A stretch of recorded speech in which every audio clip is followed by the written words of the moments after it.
Shalom, Kol Halal Yahweh B'Shem Shai B'Hashem Rakak Wadash. Double honors unto the apostles and the elders. Salutations to all my fellow laborers doing this work in truth and sincerity, risking their lives and their freedom to do so now more so than ever. To the scattered elect that are scattered around the four corners of the earth, that be like unto the speckled bird, the Israelite foreigners.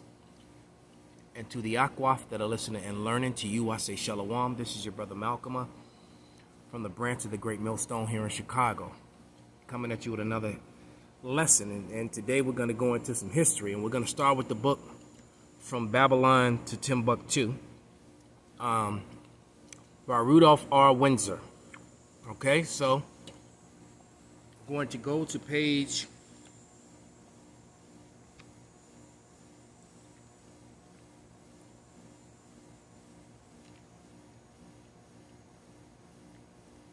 18, which is chapter 2, and it's called, and it reads, The Origin of the White Race. All right, and we know that there's no such thing as white people. So I believe that I'm going to name this particular video to set the record straight.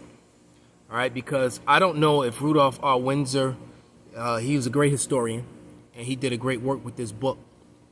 And this book has contributed a lot to the truth. It really has, because of the archaeological evidence and proofs that he does bring. But there's a confusion in this book, and it's information like this which leads a lot of unlearned people to believe that Japhet is the so-called white man, or that there are two sets of white people. All right, because among the Jewish or the people who follow Judaism and that whole sort of thing, you have Jewish people pointing at their finger at Edomite Christians, referring to them as the Edomites, and then you have the Edomite Christians, especially those of the white power type groups, the KKK, Aryan, white superiority garbage. They point the fingers at the fake Jews and say that they're the Edomites, when in fact, according to their scholars, who is Esau Edom, they indeed, all so-called white people, are of outside of the ones who are speckled birds. Speckled birds meaning that they're of another seed, or more so that they're Israelite, because their lineage goes back to Abraham, Isaac, and Jacob, and that's a fact that a lot of Israelites do not want to come to grips with. That among the Edomites there are a lot of Israelites. Just like among Israel, there are a lot of Edomite tares, because Edom laid his seed among Jacob. The whole parable of the wheat and the tares explains that, in the Holy Scriptures. Yahushua explains that himself. All right, but let's read what he has written in this book. Let me see if I can get this to raise up a little bit and read it through the lens. And it's kind of hard to see because of the glare, so Salakia.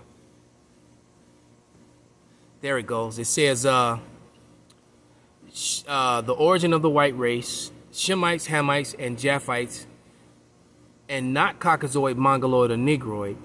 The latter category is a modern anthropological classification that we will deal with more thoroughly later. So basically, the whole Caucasoid, Mongoloid, and Negroid was Esau's attempt to attach his pseudoscience. Let's grab that. Let's get that scripture. I believe that's 1st or 2nd Timothy 6 and 20. So let's go get it.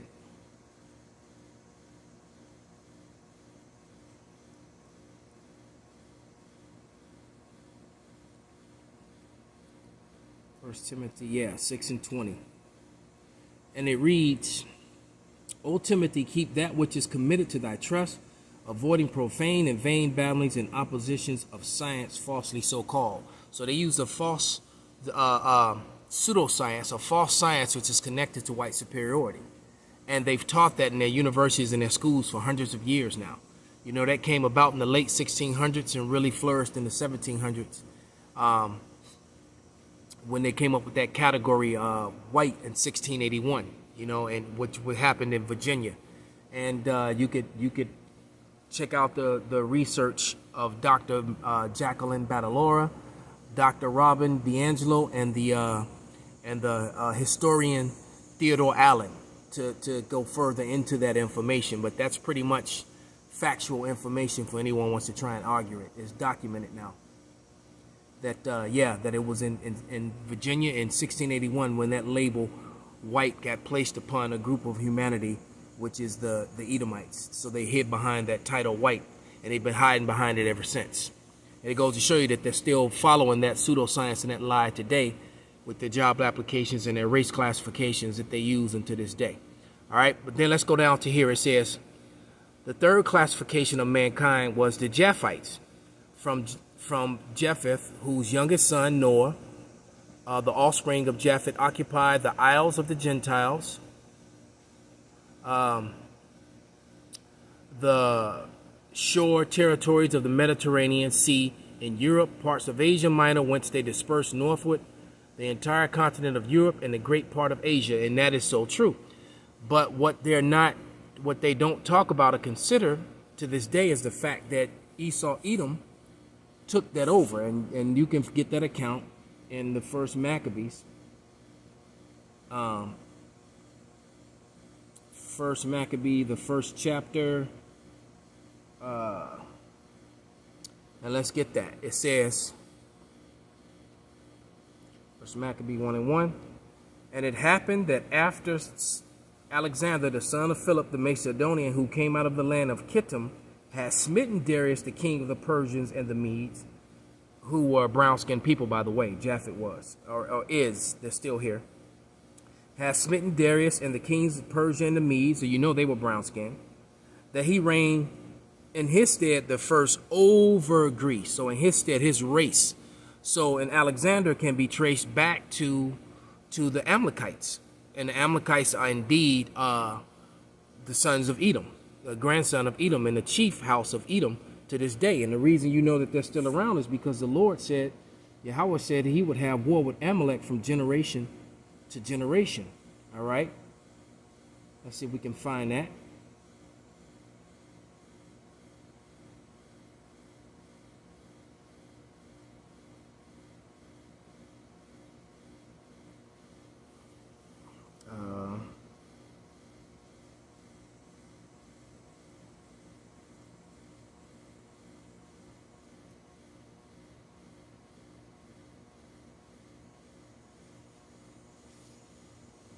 Oops.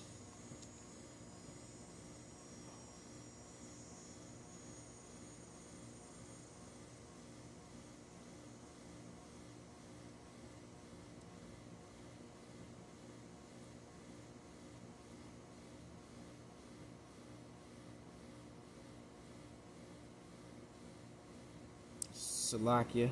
I'm operating with one hand and I can barely see because of the glare. There's a glare on my app, Salakia. Now I have to move it. There we go.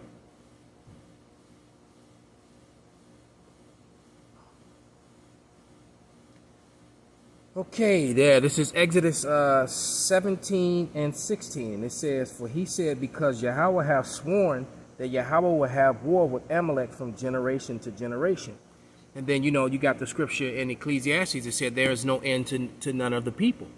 So Amalek is still here. And the earth was given into the hand of the wicked, so they're still ruling. All right, so let's go a little bit further.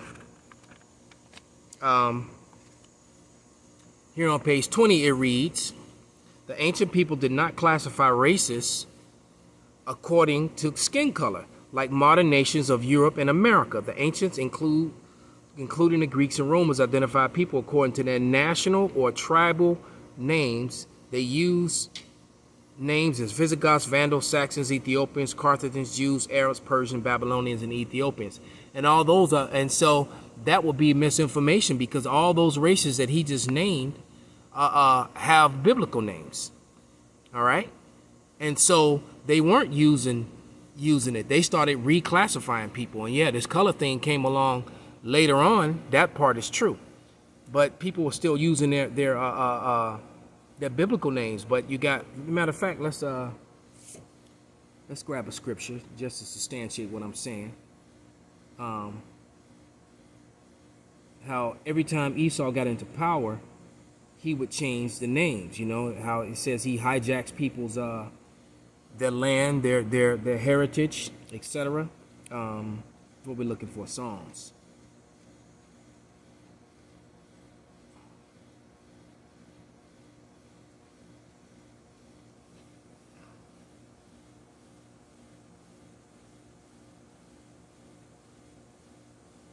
(49)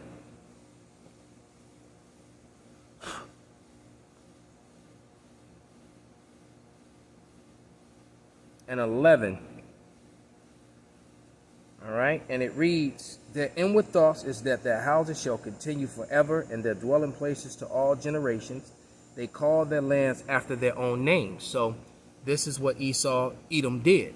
They read the Ethiopians were not called Ethiopians. That was a name put upon them by the Greeks when the Greeks got control. All right, it said Egyptians and Moors. All right, when you look up that word Moor, that word Moor, the word Jew, and the word Moreno all meant the same thing, a dark-complected person. All right, and we know the Moors were so-called Negroes. All right, they did not use the term Negro, which is a modern term to refer to black races, or the word Caucasian to refer to the white races, dividing the world along color line, and was an idea that originated with the white supremacists in Europe after the Renaissance. The Europeans did not have any great civilization immediately after the fall of Greece and Rome. That's true. They didn't. They because they hijacked, they lost. That was the Renaissance was all about, the rebuilding. All right, and to rebuild the name of Esau. All right. Malachi says that they would rebuild the desolate places, but then Yahweh said he would throw down. All right, and Salaki, I'm battling with this little ass spider who keep get your little butt away, keep messing with me. I think he's trying to get at that bug under the glass, but he can't figure out that he's on the other side of the glass. But we're going to do a little bit into the book of who's Esau, Edom. All right, which we've gone into this book before, and this book gets people's pages shut down and cut off. That's for sure. But I'm going to talk about the part of and read it through the right. This is exactly what I wanted on page 7, and I'll read it through the lens so you can read along with me. He says, Edomites were driven into the old territory of Judah. The Maccabean family, a remnant of the true Judites, you notice it didn't say Judaism or Jews, had ruled Judea from 166 to 37 BC, and under Judas Maccabees, 1 Maccabees 5 and 3, recaptured the city of Hebron from the Edomites in 164. During the time, John Hyrcanus, 135 and 105 BC, nephew of Judas, the Judites were again faced with the hostility of the Idumeans, which is a Greek way of saying of Edom. Hyrcanus confronted the Edomites, causing a decisive change in relations between the two factions. John Hyrcanus and the whole of Edom and undertook the forced conversion of the inhabitants to Judaism. All right, and that's in the Josephus Antiquities 8, verse chapter 8, 9, and 1. Thenceforth, the Edomites became a section of the Jewish people. So no, they've never became a section of the Jewish people, because that's a made-up term. All right, the Judites was only represents one of the 12 tribes. You can't call Benjamite a Judite. You can't call Ephraimite a Judite, or Issacharite a Judite. So that's a very incorrect thing. All right, this is why we come against that word. All right, but the point being is that, you know, there was a forced conversion. And this is the reason why, you know, you have people running around today saying that they're Jewish. These are Edomites today that are running around referring to themselves as the Jewish. Point blank, period. Let's go into a little bit more proof about what he said about about, you know, who the Europeans were and who they weren't. The fact that the true Europeans were Japhetic. And then after the fall of Rome, when the Pale Edomites lost control over Europe and over Rome and all those parts, the Israelites took over. And I'm going to read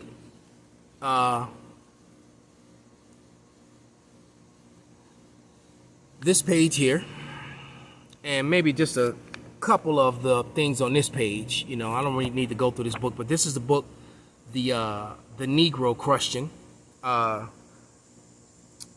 4, The Missing Link, by Lee Cummings, and it's showing you the Irish and the Britons, you know, who they really were, the Scots, before the Edomites took them over. And they do have the history of Oliver Cromwell and his brother, and how they were killing and driving out the real Israelites out of Ireland, Scotland, and Spain. As a matter of fact, I'm looking at the image of rastaliveair.com. That's where you can find this. But it's just the son of King Charles I, and whose nickname was Black Boy. All right. I don't know of any so-called white man, and I've seen the statues of him too. How they chipped off the noses and the lips, how wide his nose was, and how thick his lips was. All right. But it reads, the son of King Charles I, and whose nickname was Black Boy. He was the king of England, Wales, France, Scotland, Hibernia, Spain, and Ireland. All right, and there you go, man. So, and then Oliver Cromwell was, matter of fact, here's a picture when they're showing you the beheading of Charles. All right, image of Scottish King Charles I from Patrick Little Oliver Cromwell in perspective. The beheading of Charles I from the Solemn Lineage Covenant. So, you know, you can see those images right there. Those were clearly so-called black people, and they beheaded Charles, man. All right? And this is why I love these old books and these books like this, because they give you references of other books and where information comes from. Both those books on the table do that as well. It says, I suggest you read one of these two books to get a better feel for what happened to the Irish, Scots, and Brits during the terror of Oliver Cromwell. All right? And I even got some scriptures there. Oh, yeah, matter of fact, let's get one of those. Let's get that Isaiah 25:7. Because then all of a sudden, you know, you have these Edomites running around today calling themselves Irish and Brits and Scottish and all that, and they're not. They're Edomites, man. That was Isaiah 25:7. And it reads, and he will destroy in this mountain the face of the covering cast over all people, and the veil that is spread over all nations. So the Lord, you know, Yahweh through his men, the men of the Lord, through the power of Yahweh by Shemah Shai, have you know, brought that information out, man. That veil has been removed through the mouth of his prophets, man, revealing this information. Because you can go and look this stuff up. What we're saying is absolutely true and correct. All right? Absolutely true and correct, man. Hey, the scripture said that, matter of fact, let's grab Lamentation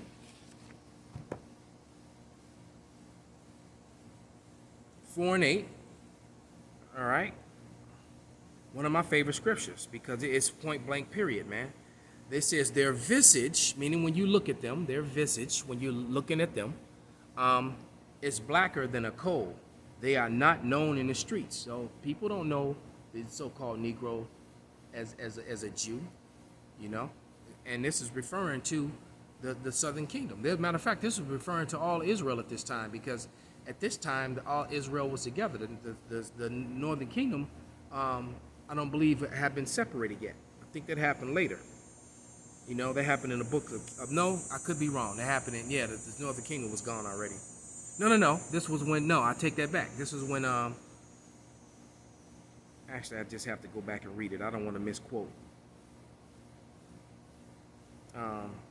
Because I'm thinking of the Songs of Solomon, but I'm thinking that Solomon wrote Lamentation as well.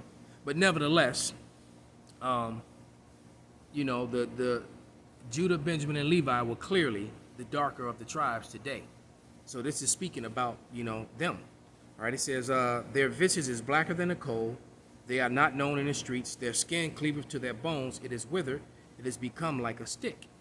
So this is giving you a physical description of the Israelites. And it's kind of looking like what you're looking at on the cover of this book. All right. And these images are still around, man. How can you explain and argue with these images? Why would these images be in and throughout Europe? if they weren't, true. These are the images that are found. That's a Moor right there, man. All right, these are the images that are found throughout Europe still and to this day, man. Explain that. All right, let's go a little bit into that book. And this is one of my favorite pages. It's all marked up, but I'm going to read it anyway. And I'm going to start at the top of this, right here at this page. I'm just going to read some of the evidences that they just want to ignore, like it didn't exist, It says, Professor Boyd Dawkins, our earliest ancestors, bygone days, is giving you the name of the book and the place. A lecture delivered in a public hall, Collyhurst, Manchester, 1/8/1879. All right, so in 1879, he gave this, and this is what he said. The ancient Britons, Irish, Scots are short black people, pages 103, 107. All right, Dr. Thurman, the Nature Journal of Science, page 92. From the evidence at hand, it seems that the Iberian black occupied the whole Western Europe at one time. You see what I'm saying? All right. Professor Huxley, 1870, the Iberian race, page 332. The Iberian Basque, meaning their bodies, black bones, have been found all over Europe with his animals. All right. I have inserted the writings of the 8 English white historians to show that our white brothers who were closer to the epic center did not have a problem telling the truth about the original inhabitants of Europe. These Welshmen, Briton, Irishmen, Frenchmen, Russians, German, Italian, Swedes were in Europe thousands of years before the English arrived in 449 AD. And basically those dark people that were there before were Japhetic, all right? Because just because you're dark don't make you the same race. Remember, Japhet was a dark race too. All right, so it was probably a mixture of the two. Esau just took it over during the time of the Greeks and the Romans. When they took down Greece and Rome, they just assumed that title, that nationality. And this will be proven by the writings of Professor Boyd Dawkins, professor of geology at Manchester University, London. Professor Boyd Dawkins was invited to speak in public hall at Manchester, London, January 18th, 1879. All right, let's look at a few more. Let's look on this page here. It says, Professor Winchell Alexander, our remote ancestry, 1815 to 1900, collection of journals. So in his collection of journals, these short black men came from Atlantis, northern Africa, and they overran Europe, and they were known as Britons. Roman historian Tacitus, the origin of the black Britons. The Iberians are black people with curly hair. Anthropological Review Society, Volume 8. I use Tacitus a lot because he just wrote it like he saw it. Because why? Because you weren't determined by color back then. All right? If you were dark flesh, but your father was an Edomite, you still was known as an Edomite and accepted as an Edomite. There wasn't a problem with it. All right, in order for white superiority to work, they pushed these lies and came up with that Negroid, Caucasoid, and Mongoloid, which was some made-up racist bullshit that they created in order to hide who they were. Joseph Ridston, The Annals of Caledonian Picts and Scots, Volume 2, pages 7 and 27. The Picts are brown complected with curly hair. All right, and then, of course, you got Ivan Sertima, and I have that book inside. But yeah, Ivan Sertima, Africa, Presence in Early Europe, pages 225. Britons look like the Ethiopians. So, hey, that's enough, man. That is enough. So with that, I hope this was a edifying lesson, an eye-opening lesson. Call Halal Yahweh Bashim Abishai, Bashim Rakakwadash, Wa Abba Shalom.